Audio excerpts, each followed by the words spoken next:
Hello दोस्तों, नमस्ते, राम राम। मैं हूं अमित चौधरी। स्वागत है आपका अपने YouTube channel Amit sir GK में। तो आज हिस्ट्री का मोस्ट इम्पोर्टेंट चैप्टर है, फिफ्थ चैप्टर आपके सामने है। 1857 का विद्रोह, रिवोल्ट ऑफ 1857 के बारे में जानेंगे। सभी कारणों को मैं बताता चलूंगा प्रॉपर तरीके से, एक स्टोरी के माध्यम से आपको मैंने लिख भी रखा है। कहाँ कहाँ से क्वेश्चन आएंगे, ये सारी चीजें आपके सामने होंगी जो कि मोस्ट इंपोर्टेंट हो जाती हैं। आज का चैप्टर बिल्कुल हमेशा के लिए, हर पेपर के लिए मोस्ट इंपोर्टेंट है।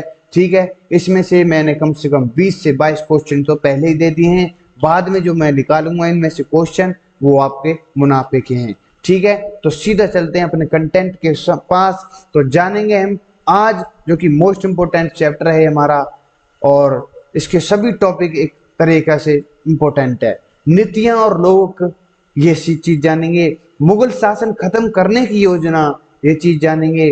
सिपाही विद्रोह से जन विद्रोह तक की बातें जानेंगे। मेरठ से दिल्ली की बात जानेंगे कि मेरठ से कैसे विद्रोह एकदम उत्पन्न, किस कारण बस ये मेरठ से विद्रोह शुरू हुआ और दिल्ली तक पहुंचा, विद्रोह का फैलाव किस तरीके से हुआ। ठीक है, या कंपनी का जवाब हमला द्वारा, जब कंपनी ने इन विद्रोह को दबाया, किस प्रकार से दबाया। ठीक है, या विद्रोह के बाद फिर क्या क्या परिस्थितियां बदल गई हमारे इस विद्रोह के बाद। ठीक है, ये सारी चीजें आपको इंपोर्टेंट हैं। एक बार मैं इस मैप को भी मैं आपको बता देता हूं कि कहां कहां विद्रोह के केंद्र जो कि मोस्ट इंपोर्टेंट थे हुए थे। ठीक है, आपका मेरठ, यहाँ से ये नीचे लिख भी रखा है मैंने। विद्रोह के मुख्य केंद्र तो रेड में है और विद्रोह के अन्य केंद्र जो है ब्लैक में है। मुख्य केंद्र मेरठ है, दिल्ली है, लखनऊ है, कानपुर है, झांसी है, फैजाबाद है। ठीक है, और ये जो सभी आपको दिख रहे हैं ये आपके विद्रोह के अन्य केंद्र हैं। हुए तो थे लाहौर, फिरोजपुर, ये सभी। ठीक है, महू, मतलब कुल मिलाकर आप ये देख सकते हो, ये हमारा उत्तरी भारत में ही था। ठीक है, ये हमारा उत्तरी भारत में विद्रोह था मोस्टली जाने तो। ठीक है, तो आशा करता हूँ सारी चीजें दिमाग में आ गई होंगी कि कहाँ से कैसे विद्रोह उत्पन्न हुए और मुख्य केंद्र कौन से थे, ये सारी चीजें। ठीक है, तो शुरू करते हैं हम अपने इस चैप्टर को। 1857 का सिपाही विद्रोह का भारत की स्वाधीनता संग्राम में महत्वपूर्ण स्थान है। अंग्रेजी हुकूमत के खिलाफ यह पहला संघर्ष था। मतलब कि स्वतंत्रता संग्राम की, स्वाधीनता संग्राम या स्वतंत्रता संग्राम, इसको नाम देने वाले हमारे श्री विनायक जो हमारे सावरकर जी हैं, जिन्होंने लंदन में जाकर के बहुत ही डॉक्यूमेंट वहाँ के रिसर्च करी, बहुत जाकर के फिर यहाँ के, मतलब कि ये सैनिक विद्रोह क्यों कहते हैं अंग्रेज लोग, फरंगी लोग जो थे। तो उन्होंने फिर सबसे पहले जो उनकी एक बुक थी स्वतंत्रता संग्राम समर ज्योति के नाम से। ठीक है, तो वो उन्होंने बुक निकाले और उसके माध्यम से हम जानने लगे कि सबसे पहले हमारा 1857 जो रिवोल्ट था, ये स्वतंत्रता संग्राम था सबसे पहले अंग्रेजों के खिलाफ। ठीक है, जिसे जनता के एक बड़े हिस्से का समर्थन मिला था और जो देश के एक बड़े भूभाग में फैला था। इस अध्याय में आप उन परिस्थितियों के बारे में पढ़ेंगे जिनके कारण लोगों का रोष उतना बढ़ चुका था। मौका आने पर लोगों ने अंग्रेजी राज की नींव हिला दी थी। ठीक है, कि इतने इकट्ठे हो गए ये, जो एक सैनिक विद्रोह जन विद्रोह में फैल गो। ठीक है, खाली सैनिकों के ना होकर के एक जन विद्रोह, मतलब जनता तक फैल गो। तो फिर सब मिलजुल के इन अंग्रेजी ने ऐसे मारे घर में, मतलब चौकिन में बड़ा बड़ा के ढंग से ठोके। आप यह भी पढ़ेंगे कि आंदोलन ने किस तरह भारत में अंग्रेजी राज के समीकरण को हमेशा से के लिए बदल दिया था। मतलब कि उसके समीकरण, जो पहले जो कानून और जो पुख्ता बड़े बड़े कानून है ना लागू के, तुरंत इन पे ये लागू कर दो, ये चीज, इन नियमों को बदल दिया था 1857 के विद्रोह के बाद। ठीक है, एक ठीक ढंग से वो रूल रेगुलेशन में आ गए। ये भी नीतियां और लोग के बारे में जानिए। सबसे पहले नवाब की छिनती सत्ता।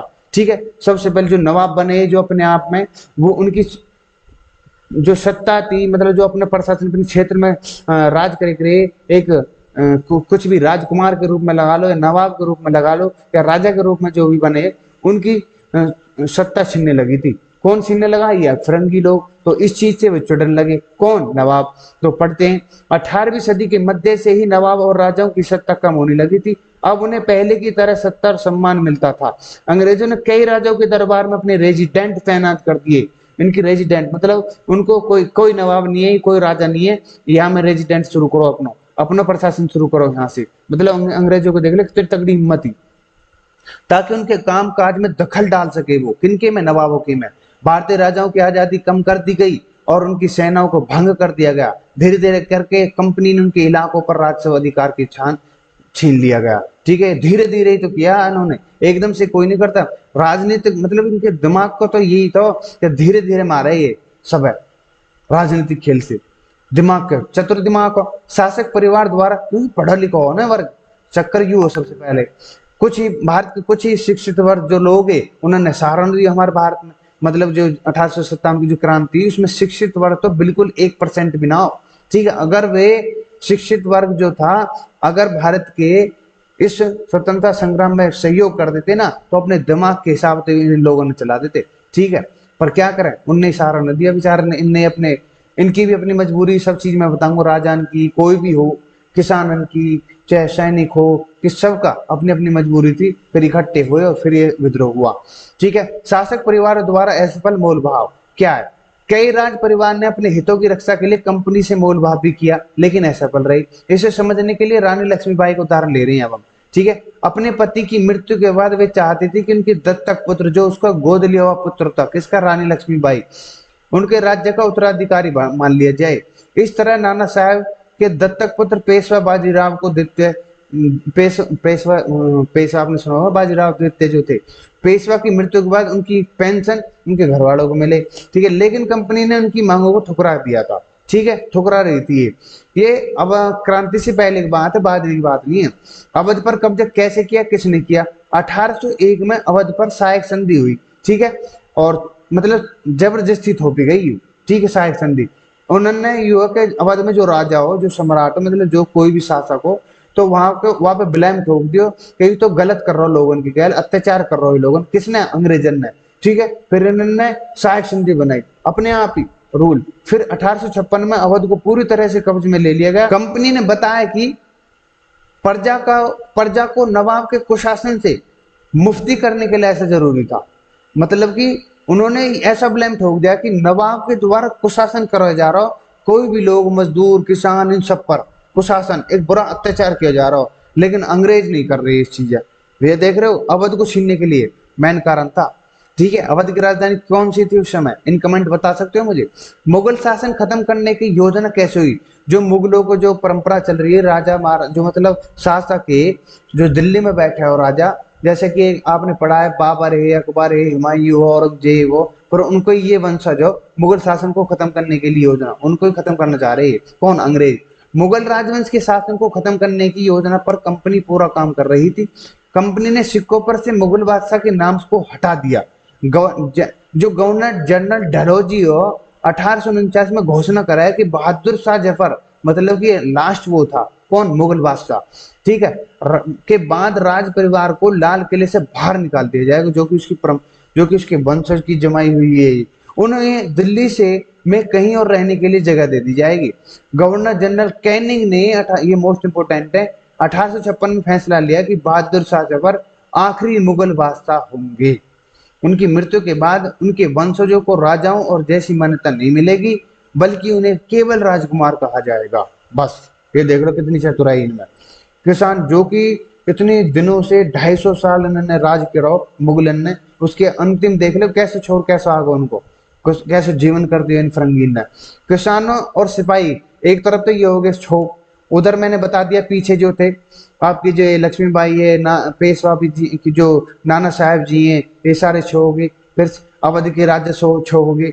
ठीक है, अब यहाँ पर मैंने पढ़ाया है आपको, मुगल शासक भी छो हो गए इन्हीं अंग्रेजों से। अब देखो आक्रोश होने लगा था इनमें, विद्रोह तो हो रहे थे, पर लेकिन वो विद्रोह जो तो तुरंत दबा देते ये अंग्रेज। लेकिन जब इकट्ठे ये सब मिलकर होंगे, और मैं बता देता हूँ, किसानों की ओर सुन लेते, किसान और सिपाही। किसानों की अपनी समस्याएं थी, लगान की ऊंची दरों और उसे वसूलने के तरीके से किसान दुखी थे। भाई फसल हो नहीं रही जब एक जगह, तो वो कहाँ से दे देंगे? ठीक है, लगान कैसे दे देंगे? लेकिन वो जबरदस्ती मारे जा रहे, कोडियों से मारे, उन्हें जबरदस्ती छीन रहे। ठीक है, उनके 2 टाइम की जो रोटी उन्हें भी छीन रहे है, कौन? फिरंगी। कई किसानों को कर्ज ना चुका पाने के कारण जमीनों से हाथ धोना पड़ा। ठीक है, जिसे वे कई पीढ़ियों से जोत रहे थे। ये इंपोर्टेंट है। कंपनी की सेना में काम करने वाले सिपाही अपने वेतन, भत्ता, सर्विस की शर्तों से खुश नहीं थे। कुछ नए नियम उनके धार्मिक विश्वास, मान्यताओं के खिलाफ साबित हो रहे थे। ठीक है, ये चार सारी चीजें इंपॉर्टेंट है, इसलिए मैं हर चीज हर पेज को बहुत अच्छे तरीके से समझा रहा हूँ, पढ़ा रहा हूँ। आपके दिमाग में इमेज विद इमेज एक कहानी चल रही होगी जैसे मैं पढ़ाते चल रहा हूँ। ठीक है, अब क्या पढ़ रहे हैं थोड़ा सा। हिंदुओं की मान्यता कि समुद्र पार करने उनका धर्म और उनकी जाति नष्ट हो जाएगी। मतलब कि ये हिंदू जो सैनिक थे, जो सेना में भर्ती हुए पड़े थे, तो वो क्या था, समुद्र था। ठीक है, समुद्र उलाट कर जाना वो अपने धर्म के खिलाफ मानते थे हिंदू लोग। ठीक है, जाति के खिलाफ, उनकी धर्म भ्रष्ट हो जाएगा ये मानते थे, वही मान्यता थी अपनी हमारी। ठीक है, कि समुद्र उलागोगे तो धर्म खत्म तुम्हारा, तो वो नहीं जाना चाहते थे। जब 1924 में सिपाहियों को समुद्र के रास्ते बर्मा जाने के लिए कहा गया तो उन्होंने हुक्म मानने से इनकार कर दिया। ठीक है, वह जमीन के रास्ते बर्मा जाने को तैयार थे, पर लेकिन इन वहां कर नहीं जाना चाह, रास्ते रास्ते ले चलो पर लेकिन समुद्र के किनारे, समुद्र से मत ले चलो। इसके लिए सिपाहियों को कठोर सजा मिली। कंपनी ने 1856 में एक नया नियम बनाया। इस नियम के अनुसार यदि कोई सिपाही, ये 1824 है, ठीक है, इस नियम के अनुसार यदि कोई सिपाही को नौकरी करता तो जरूरत पड़ने पर विदेशी जाना ही पड़ता। ठीक है, मतलब अधिक कुल मिला के एंड में ले गई। अधिकतर सिपाही ग्रामीण परिवेश से आते थे बेचारे, उनके परिवार गांव में रहते थे, इसलिए गांव में होने वाली किसी भी घटना को उन पर असर होता था, वे उस पर प्रतिक्रिया भी करते थे बेचारे, और क्या रहे क्या। ठीक है, सुधारों पर प्रतिक्रिया, फीडबैक और इम्प्रूवमेंट्स। अंग्रेजों ने समाज सुधार की दिशा में कई काम किए। अब देख लो समाज सुधार कैसे कैसे करे, सुन लेना अब। जैसे कि सती प्रथा इन्होंने खत्म करी, समाप्त करने के बाद विधवा विवाह के कानून के लिए बनाई गई। ठीक है, कंपनी ने अंग्रेजी भाषा को बढ़ावा देना शुरू किया अपने तर्ज पे। ठीक है, सती प्रथा को मतलब है कि सती हो जाना, जैसे कि किसी का पति मर जाएगा तो उसके साथ उसकी जो वाइफ है उसको भी जलाना पड़ता था। ठीक है, ये सती थी। ठीक है, विधवा विवाह नहीं करेंगे कि जैसे कोई भी हो जाएगी, मतलब कि विधवा हो जाएगी उसके साथ कोई विवाह नहीं होगा, मार देते थे। इन चीजों के लिए कानून बनाए थे। तो एक तो आज के समय में है तो अच्छी चीज, पर लेकिन उस समय जो ये हमारे हिंदू लोग, मतलब हमारे जो देश के लोग थे, ये खिलाफ मानते थे कि भाई हमारे धर्म के खिलाफ है। जब ऐसा सदियों से होता आ रहा है तो आप क्यों कर रहे हो। ठीक है, इन चीजों से वे चिढ़ने लगे हुए। ठीक है, तो 1830 के बाद ईसाई मिशनरियों के काम करने पर छूट। ईसाई, ये मोस्ट इंपोर्टेंट है।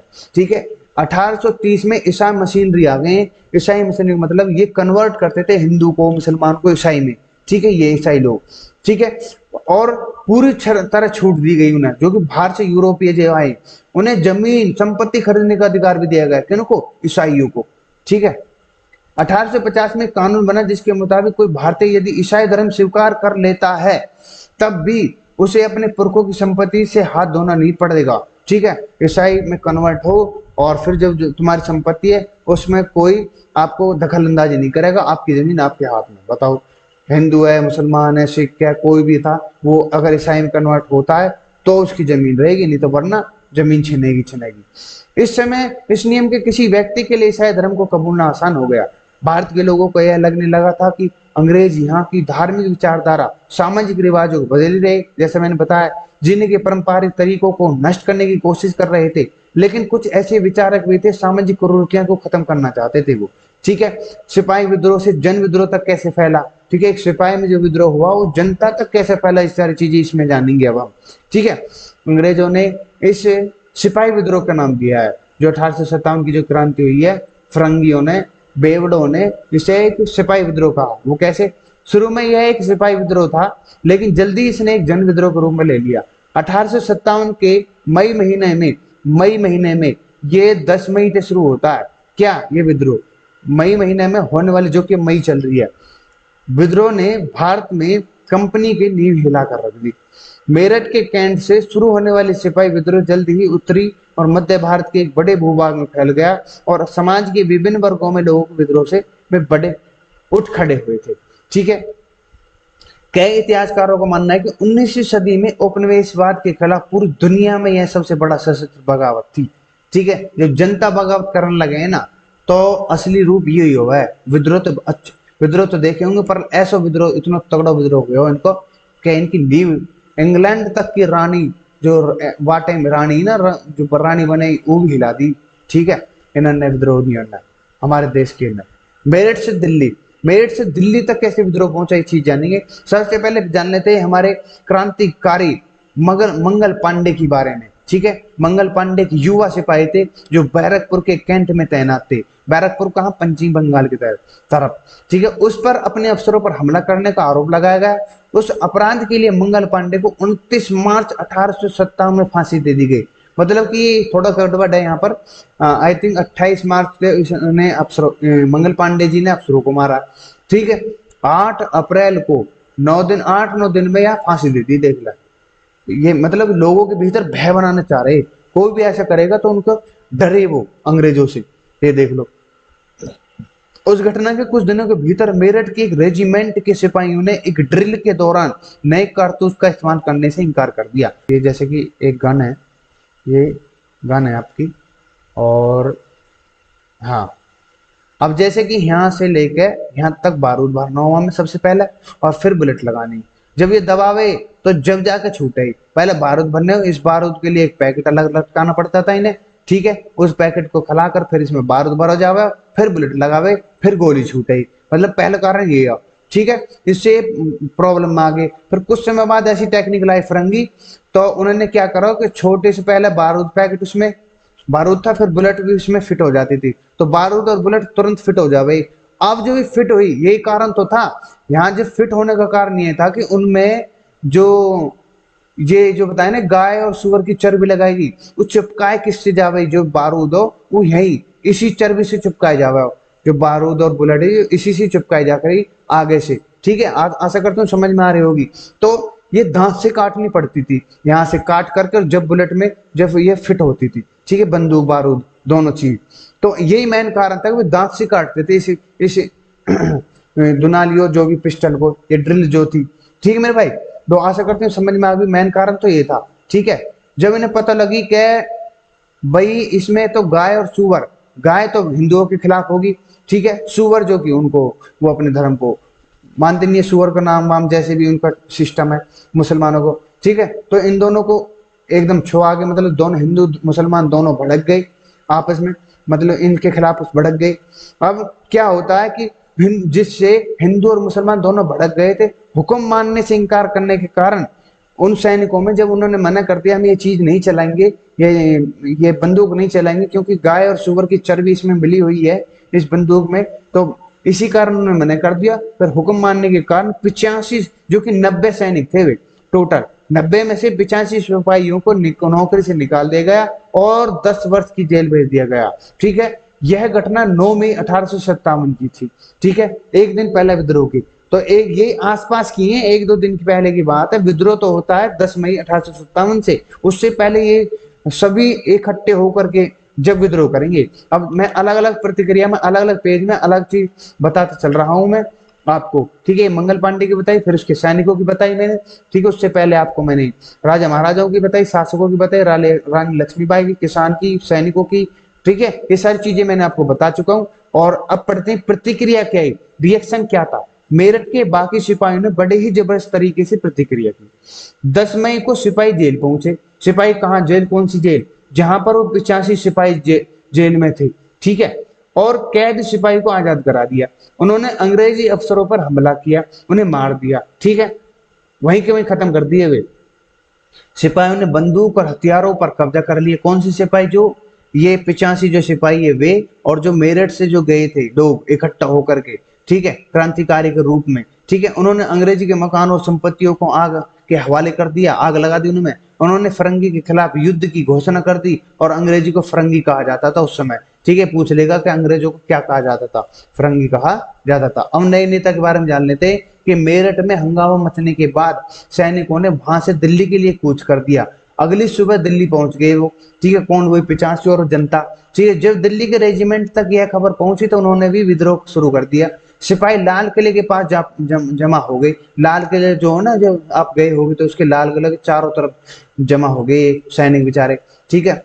और फिर जब उन्हें जाने नहीं दिया तो जबरदस्ती बढ़ गए अंदर। फिर बहादुर शाह से मिलने की मांग करने लगे, और बहादुर शाह को अंग्रेजों की सत्ता को चुनौती देने से कतार रहा होगी। मैंने करा नहीं, गलत है ये बात, विद्रोह नहीं करेंगे। कौन, बहादुर शाह जफर, जो कि आखिरी मुगल बादशाह था। लेकिन सिपाही अपनी मांग पर अड़े रहे।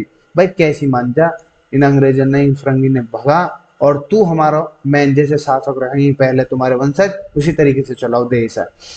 वे जबरदस्ती महल में घुस गए और बहादुर शाह जफर को अपना नेता घोषित कर दिया। बादशाह के पास उनकी मांग मानने के लिए अलावा कोई चारा नहीं था। ये आपको दिख रहे हैं बड़े बूढ़े 80 वर्ग के 80 साल इनकी उम्र ही होगी। ठीक है, मांग मानने के अलावा और कोई चारा नहीं था। बादशाह ने देश के सभी राजाओं और सामंतों को इस समय के लिए आगे आने के लिए चिट्ठी लिखी। जितने भी आसपास के जो उसके माने या अपनों शासक के अंदर इसके अंदर जो काम करे सभी चीजों को, मतलब सभी को एक चिट्ठी भेजी प्रॉपर तरीके से कि इन अंग्रेजों को, इन फरंगियों को भगाने की अब एक योजना बनाओ, संगठन में आओ और इनके खिलाफ विद्रोह करो। ठीक है तो चिट्ठी लिखी। उसने भारतीय राज्यों का एक संघ बनाने की पेशकश की ताकि अंग्रेजों से लड़ाई लड़ी जाए, और बादशाह के इस कदम का गहरा असर पड़ा। मोस्ट इंपोर्टेंट है। ठीक है मेरे भाई, भाई जब दिल्ली में बैठा शासक जब ये चीज लगा तो आसपास के जो राजकुमार है, जो नवाब बने, तो उन्हें तो बहुत मोटिवेट हुई होगी कि हाँ जब उसने कह दी तो अब तो हम विद्रोह करेंगे ही करेंगे। ठीक है, बादशाह बहादुर शाह जफर का राजनीति महत्व क्या था, यह याद रखना होगा कि मुगलों ने देश के एक बड़े भूभाग पर एक लंबे समय के लिए शासन किया था। लगभग 250 वर्ष के मुगल शासन का असर यहाँ की भाषा, संस्कृत, खान पान, पहनावे आदि आज भी हम देखते हैं। ये सही बात है।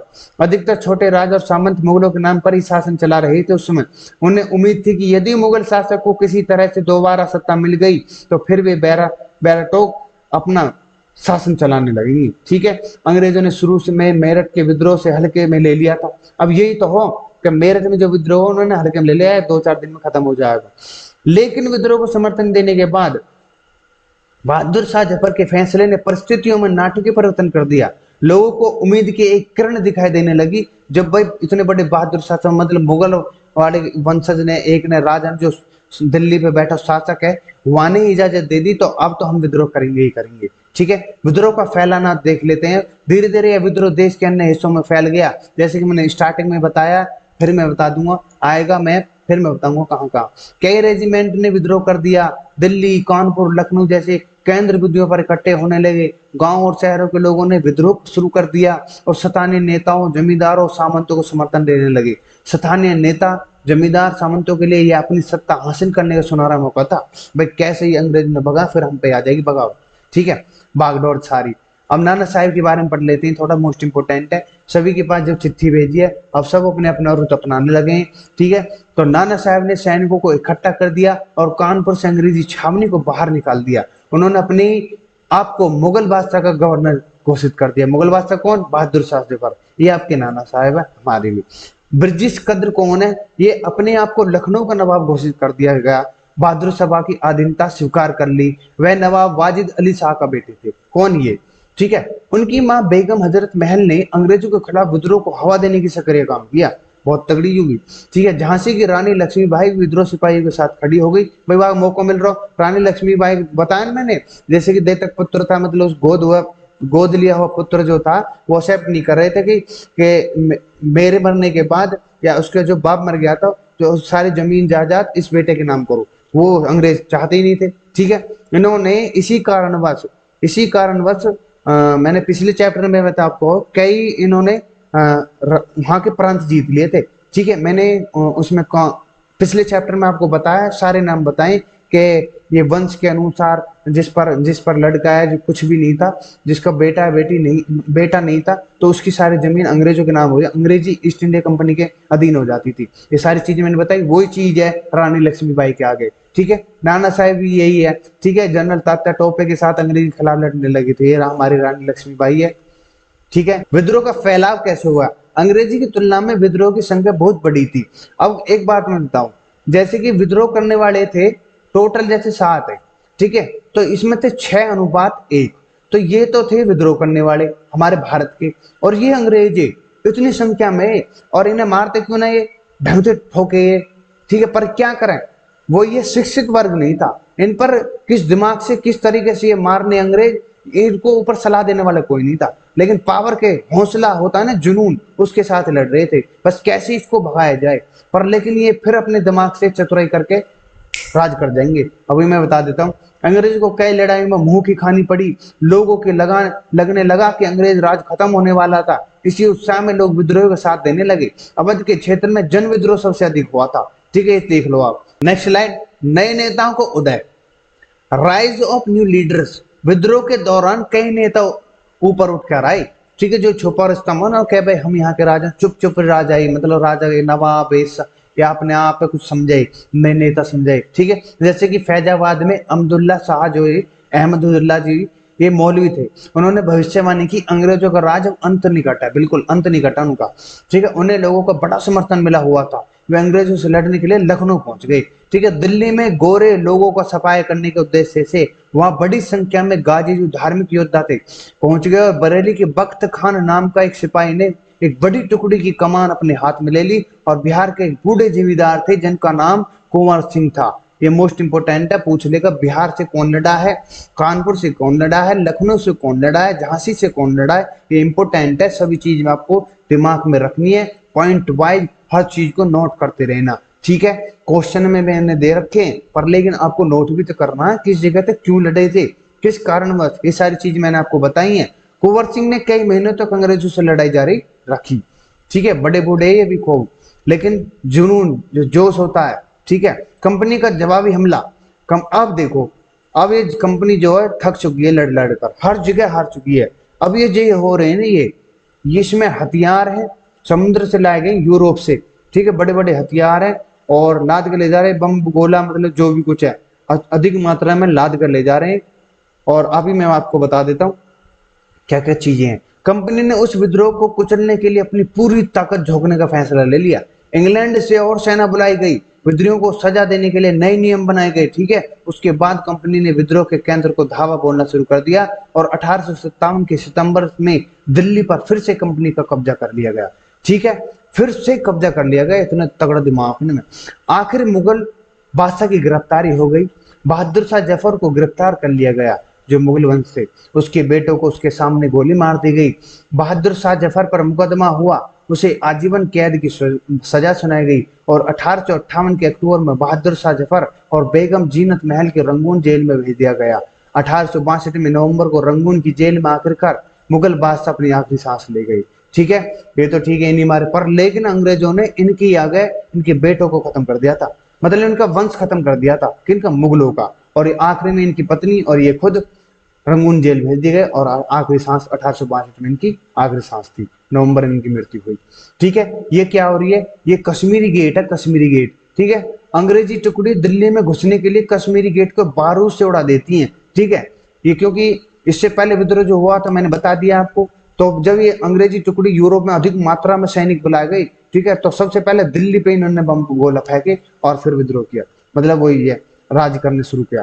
ठीक है, लंबी लड़ाई कैसे हुई, अंग्रेजों को चीजों पर पूरी तरह काबू पाने में 2 वर्ष लग गए, कम से कम 2 वर्ष। ठीक है, 1858 के मार्च में लखनऊ पर कब्जा कर लिया। रानी लक्ष्मीबाई को 1858 के जून के महीने में एक लड़ाई में मार दिया गया। ठीक है, तात्या टोपे मध्य भारत के जंगलों में भाग गए। ये किसी और किताबों में तो ये लिखा है कि ये भागे नहीं थे, नेपाल की तरफ चले गए थे। ठीक है, पर इसमें लिख रहा है कि वहीं से आदिवासी और किसानों के साथ मिलकर गोरिल्ला युद्ध जारी रखा तात्या टोपे जी ने, और तात्या टोपे को आखिरकार पकड़ लिया गया, फिर उन पर मुकदमा चलाए गए, और 1859 के अप्रैल में उन्हें फांसी दे दी गई। ठीक है, किसको, तात्या टोपे जी को। बदलती राजभक्ति कैसी थी, हार के सिलसिलों के साथ ही कई लोग विद्रोह के साथ छोड़ने लगे। अंग्रेजों ने भी भाई लगन लगो कि अब विद्रोह से कोई कुछ नहीं होने वाला, क्योंकि जब ऊपर के जो राजे, जो बड़े बड़े नवाब है, शासक है, वो मार गिराए गए, तो बेचारी जनता क्या करती के लिए लड़ गए। ठीक है, तो अंग्रेजों ने भी लोगों का भरोसा जीतने के लिए सभी हथकंडे अपनाई। अंग्रेजों का साथ देने वाले जमींदारों के लिए इनाम घोषित किए गए, ये देख लो।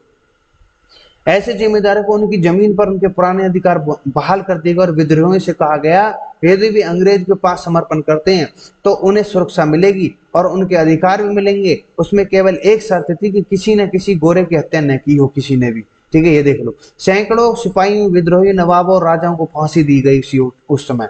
ये देख लो, विद्रोह के बाद क्या हुआ ये चीजें मैं बता देता हूँ आपको, एक बार फिर मैं आपको मैप में बता दूंगा। 1 मिनट पहले विद्रोह के बारे में पढ़ लेते हैं।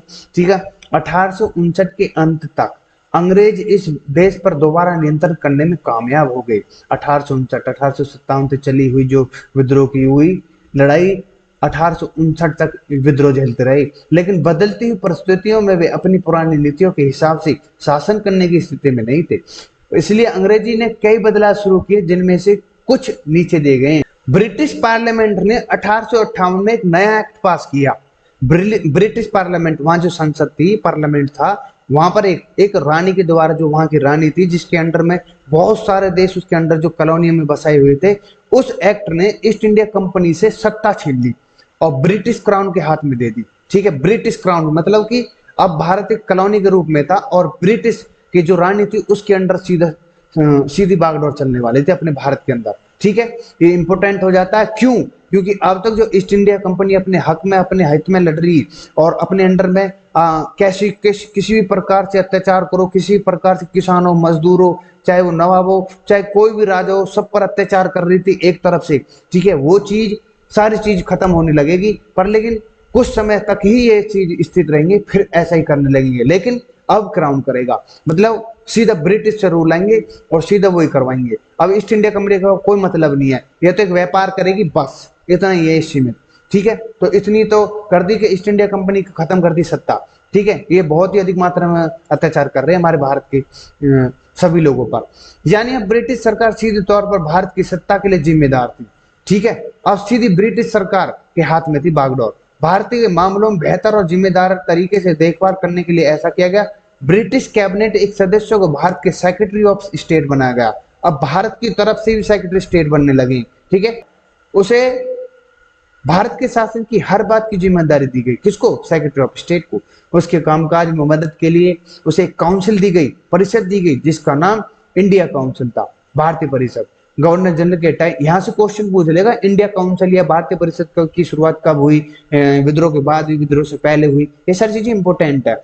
बदलकर वायसराय ऑफ इंडिया कर देगा। अब तक जो था 1857 से पहले जो था भारत का गवर्नर जनरल कहा जा रहा था। ठीक है, जो लॉर्ड गवर्नर जनरल बनते थे ना, जो लॉर्ड गवर्नर जनरल कैनिंग जो था इस समय 1857 के समय में, तो वो अब वायसराय बन गया था। ठीक है, एक उपाधि नहीं आई थी। ठीक है, पूछ लेगा वायसराय कब से आया नाम। ठीक है, 1857 के बाद वायसराय अब ब्रिटिश क्राउन का पर्सनल रिप्रेजेंटेटिव यानी प्रतिनिधि था। ठीक है, वायसराय बताता था कि भारत देश में ये चीजें हो रही हैं इस समय, तो मतलब क्राउन को बताता। ईस्ट इंडिया कंपनी को कोई मतलब नहीं है जिसने इतना अत्याचार किया है। लगभग 1600 से आई हुई 1857 तक इसने ऐसा अत्याचार किया हमारे भारत के लोगों पर, बिल्कुल बदल कर रख दी, भूमि तक बदल दी। लोग तो बदले क्या इन्होंने?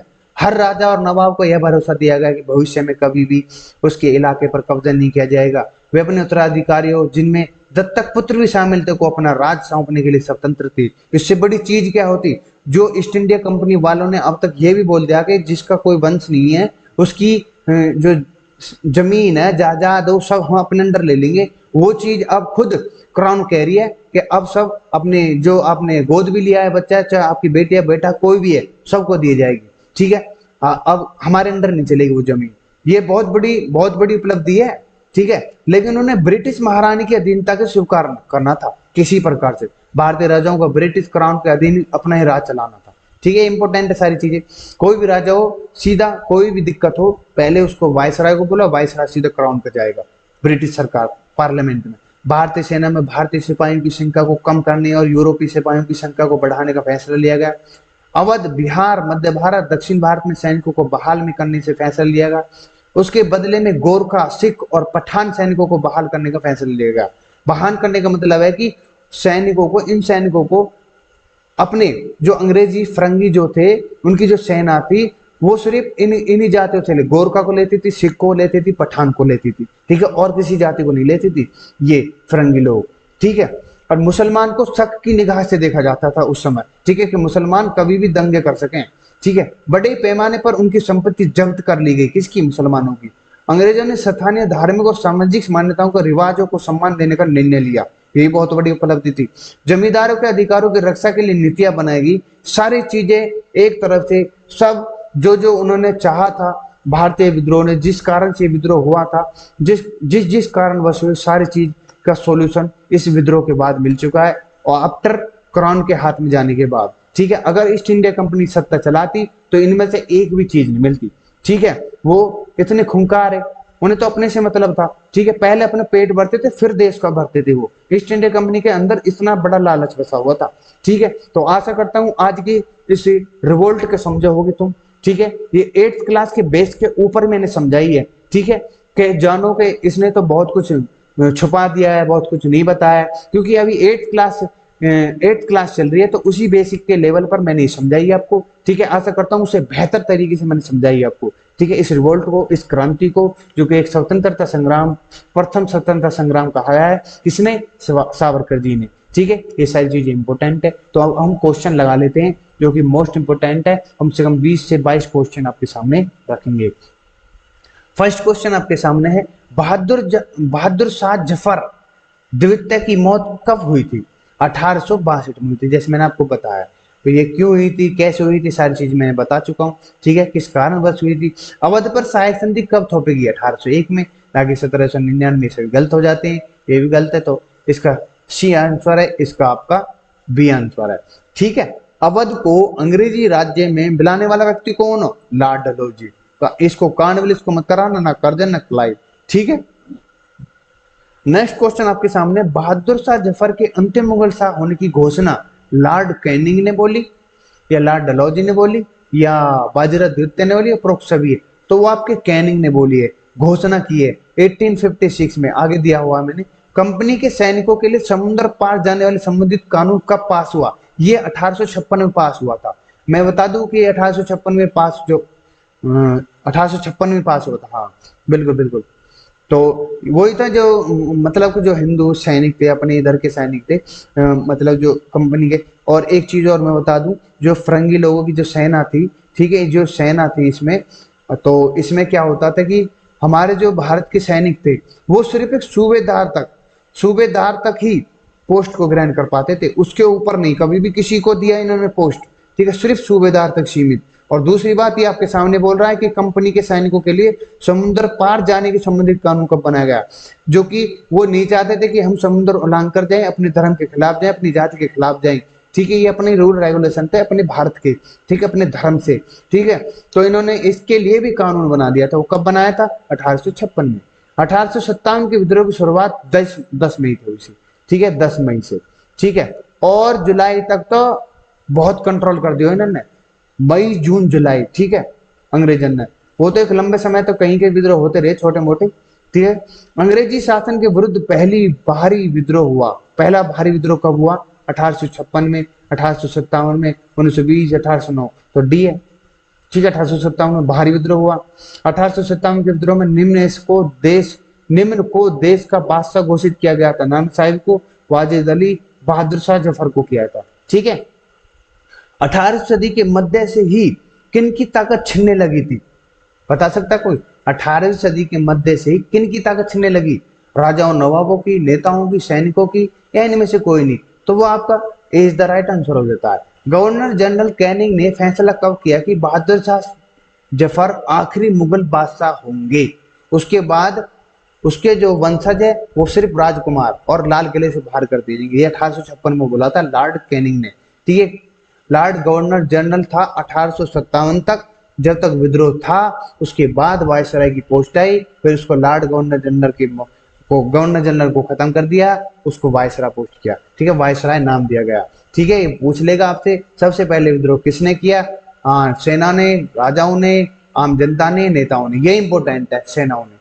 यदि कुछ और भरिया हो, सेना ने सबसे पहले किया था। मैंने बोला ना, कारतूस में। नेक्स्ट है, भारत की पहली क्रांति कौन सी थी? 1947, 1857, 1757, 1764। तो 1857 ही पहली क्रांति। ये मोस्ट इंपोर्टेंट है, आपको सभी चीजें गौर करनी वाली चीज है। आपको कहीं भी कोई भी दिक्कत आने नहीं दूंगा मैं, किसी भी क्वेश्चन को लेकर के। अगर आपको कहीं भी कोई भी कैसी भी किसी भी प्रकार से कोई समस्या आ रही हो, तो भाई इन कमेंट मुझे बता दिया करो कि मुझे यहाँ से प्रॉब्लम आ रही है भाई, या यहाँ से मुझे दिक्कत आनी शुरू होगी। नेक्स्ट क्वेश्चन आपके सामने है, कौन से सैनिकों को फांसी देने पर विद्रोह भड़का उठा? तो भगत सिंह, राजगुरु, सुभाष चंद्र बोस, मंगल पांडे जी। मंगल पांडे सबसे इंपॉर्टेंट है, सबसे पहले नाम आते हैं। अगर 1857 की क्रांति का नाम आता है तो सबसे पहले मंगल पांडे जी का नाम आता है, फिर रानी लक्ष्मीबाई जी का नाम आता है। तो बड़े बड़े, ठीक है। प्रमुख सैनिक छावनी कहाँ थी? प्रमुख जो सैनिक थी ना, वो अंबाला में थी। मेरिट दिया होगा तो उसका मत करके आना, प्रमुख थी छावनी अंबाला। ठीक है, ये इंपॉर्टेंट है। अंबाला कहाँ? हरियाणा में। अंबाला में क्रांति की शुरुआत भी 10 मई को हो गई थी। ठीक है, ए इज द राइट आंसर। ठीक है मेरे भाई। नेक्स्ट है बहादुर शाह और उनकी पत्नी बेगम जीनत को कौन सी जेल भेजा गया? Nasik jail, Delhi, Tihar jail, Rangoon jail. तो रंगून जेल भेजा गया उनको, सिंपल है। नेक्स्ट है बहादुर शाह की मृत्यु कब हुई? 1862 में हुई। 1858 में कौन सा राज्य अंग्रेज को कब्जे में चला गया? बंगाल चला गया, बिहार चला गया, लखनऊ चला गया, उड़ीसा चला गया था। लखनऊ चला गया था भाई, ठीक है। 1858 में कौन सा राज्य अंग्रेजों के कब्जे में? लखनऊ का मतलब होता है अवध। अवध जो साम्राज्य था इतना बड़ा, कोई मैंने पहले पढ़ाया है आपको अवध के बारे में, जो कि मोस्ट इंपोर्टेंट है हिस्ट्री में ही, ठीक है, पहले चैप्टर 6 क्लास में, ठीक है। अवध, तो वही अवध की राजधानी इस समय लखनऊ थी, तो इसको अंग्रेजों ने अपने कब्जा में ले लिया था आफ्टर इस रिवोल्ट के बाद, ठीक है। तो आशा करता हूँ सारी चीजें आपको बहुत अच्छे तरीके से समझ में आई होंगी। तो इसी के साथ मैं विदा लेने चाहता हूँ। नमस्ते, राम राम, जय हिंद, जय भारत। लाइक शेयर सब्सक्राइब कर दो। आज की क्रांति अगर आपको पसंद आई है तो ठीक है, ठीक है। तो कमेंट में बता देना मुझे कि इस प्रकार की आपकी क्लास थी। मैंने क्यों इतना बढ़ा चढ़ा कर नहीं बोला, क्योंकि 8th क्लास चल रही भाई मेरे। जब प्रॉपर तरीके से मेरी क्लासेस चलेंगी, ठीक है, जब मैं प्राचीन काल, मध्य काल और आधुनिक काल, इन सभी कालों में पढ़ाऊंगा, तब आपको अच्छे तरीके से सभी चीजों को इमेज वाई में बताऊंगा। कौन क्या था, कहाँ से शुरुआत हुई, इन मैप में आपको बताऊंगा। अभी 8th क्लास है तो एक कहानी के रूप में मैंने आपके सामने रखी और यही से क्वेश्चन आपसे पूछ लेगा, ठीक है। तो ऐसा करता हूँ, आशा करता हूँ सारी चीजें समझ में आऊंगी। जय हिंद, जय भारत।